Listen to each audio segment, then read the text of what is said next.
এ দেশের মানুষের বিশ্বাস ভঙ্গ করেছেন আপনারা। আপনারা তখন ছিলেন সাধারণ ছাত্র, আর এখন হয়ে গেছেন ছাত্র শিবির, ছাত্র দল। না খেয়ে মরে যাতে রাজি আছি, কিন্তু আমরা পাকিস্তানি ওই 440 টাকা দিয়ে জিরে মিনিকেট চাউল কিনে আমাদের উপদেষ্টারা এখন যারা খাচ্ছে আর হেলিকপ্টার নিয়ে ঘুরতেছে, আমরা ওই চাল খাবো না। একটা আসনে ভোট আছে 4000 5000, তোমরা কি করবা? তোমরা ভালো করে হিসাব কিতাব করো। শেখ হাসিনা যেভাবে ইভিএম ব্যবহার করেছে, ধানের শীষে ভোট দিলে নৌকায় চলে গেছে। এই সিস্টেমের জন্য ইভিএম সিস্টেম যেন না আসে। ওই গ্রাম ঘাটে যদি ইভিএম সিস্টেম যায়, আমি বলবো সমগ্র বাঙালি এক হও, ওই ইভিএম সিস্টেম এই দেশ থেকে বাদ দিয়ে দাও। যেন ইলেকট্রিক সিস্টেমে কোনো ভোটের মাধ্যমে একটা পরশক্তি এসে এই দেশকে বিক্রি করে দেবে। আমি রাষ্ট্রপতির একটা বক্তব্য শুনিলাম, আমি কি দেশ বিক্রি করে দেব? তা সে যদি ওই দেশটা বিক্রি করে দেয়, আমরা কোন দেশে যাব? তাহলে আমরা কোন দেশের নাগরিক থাকবো? আমেরিকা না ইন্ডিয়া না পাকিস্তানের নাগরিক থাকবো? 53 বছরের ভিতরে পাকিস্তানের থেকে কোনো একটা খাবার আসেনি আমাদের ভিতরে। 24-এর পরে কেন 2 জাহাজ পাকিস্তানি পণ্য আমাদের দেশে আসলো? আমরা পাকিস্তান যেহেতু তাড়াইছি, ইয়াইয়া খান, আইয়ুব খান, ভুট্টো খান, এদেরকে যখন তাড়াতে পারিছি, তাহলে এদের দেশের পণ্য আমাদের দেশে লাগবে না।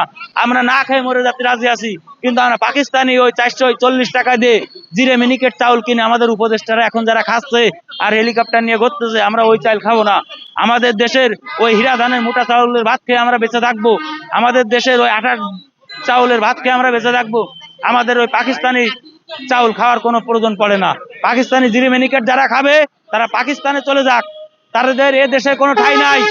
আমরা যেমন ভাবে ইয়াইয়া খান, আইয়ুব খান, ভুট্টো খানকে এই দেশ থেকে তাড়াইছি, আমরা কিন্তু আপনাদেরকেও এই দেশ থেকে বিতাড়িত করব। আপনারা বেশি বুঝবেন না, আপনারা এই দেশের মানুষকে ভালোবাসবেন, এই দেশের মানুষকে বিশ্বাসের সহিত আপনারা চলাফেরা করবেন। এ দেশের মানুষের বিশ্বাস ভঙ্গ করেছেন আপনারা। আপনারা তখন ছিলেন সাধারণ ছাত্র, আর এখন হয়ে গেছেন ছাত্র শিবির, ছাত্র দল।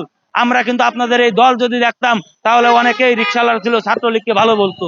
আর আপনারা এখন যে দল টেনে নিয়ে আসতেছেন, এই দল কেউ টানেন না। আপনারা নাম দেন যে আপনারা সাধারণ ছাত্র, এই হিসাবে পথ চলেন, রাজনীতির মাঠ ছেড়ে দেন।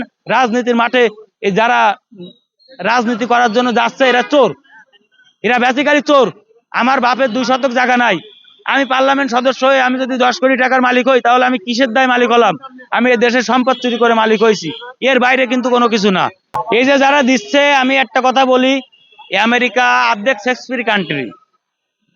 মানে আমার এশিয়া মহাদেশের ভিতরে কিছু দেশ আছে যে দেশে ওপেনলি সেক্স চলে না, কিন্তু বর্তমানে যে সৃজনশীল হয়ে যাচ্ছে রাস্তাঘাটে, আমাদের ছাত্র স্টুডেন্টস বিভিন্ন লোকজন যে ফলে চলাফেরা করতেছে, তা আমাদের দেশটাও অর্ধেক সেক্স ফ্রি কান্ট্রি হয়ে গেছে। আমার পরিবারের অনেকে লোক আছে, কেউ আমার কথায় দুঃখ কষ্ট পাবেন না। মূলত দেশের কোনো কথা বলার জন্য আমি নিজেকে গর্ববোধ যতটুকু মনে করি, তার থেকে বেশি মনে করব আমার দেশে যদি শান্তি ফিরে আসে। দেশের জন্য জীবন দিছে যেরকম আবু সাইদ মুগ্ধ, অনেকেই বলে যে তারা মারা যায়নি, অনেকেই বলতেছে মারা গেছে, কবর দেখাচ্ছে। কিন্তু তারা যদি মারা যেয়ে থাকে, তাহলে তারা আমাদের দেশে সঠিক একটা বাক স্বাধীনতা আনার জন্য একজন শহীদের খাতায় তারা নাম দিয়েছে। যদি আপনারা এই শহীদকে অবমাননা করেন, তাহলে এই বাক স্বাধীনতা থাকবে না। আর এই বাক স্বাধীনতা আনার জন্য কিন্তু হাজারো ছাত্র প্রাণ দিয়েছে, হাজারো রিক্সাওয়ালা কিন্তু মাঠে ময়দানে ছিল। আপনাদের এই রাজপথে দখলের মহানায়ক কিন্তু এই রিক্সাওয়ালারা। আপনারা ইচ্ছা করলে রাজপথ দখল করতে পারেননি, আপনারা ইচ্ছা করলে কিন্তু আওয়ামী লীগ সরকারকে হাঁটাতে পারেননি। আওয়ামী লীগ কিন্তু এই দেশের একটা বট গাছ ছিল, আমরা কিন্তু সেই বট গাছকে যদি এই দেশ থেকে বিতাড়িত করতে পারি, তাহলে আপনাদেরকেও কিন্তু এই দেশ থেকে বিতাড়িত করতে পারবো।